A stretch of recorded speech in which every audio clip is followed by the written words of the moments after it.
حوصلہ نہ اپنے رشتوں کو ہار گئے پر ہم نے حوصلہ نہیں کیا. صبر کریں اور زندگی میں آتا ہے. میں نا سفر بڑا کرتا ہوں تو سکھر سے چلا موٹر وے پہ, تو میں نے ڈرائیور سے کہا لو اب راستہ آسان ہے, لاہور تک موٹر وے ہے. تو کہنے لگا پیر صاحب یہ مشکل ہے, نیند آنے لگ جاتی ہے.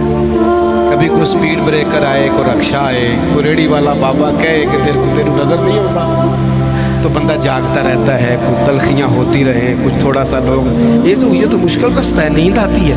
تو جینا اسی بندے کو جینا آتا ہے جسے دکھوں میں جینا ہے, تکلیفوں میں جینا ہے.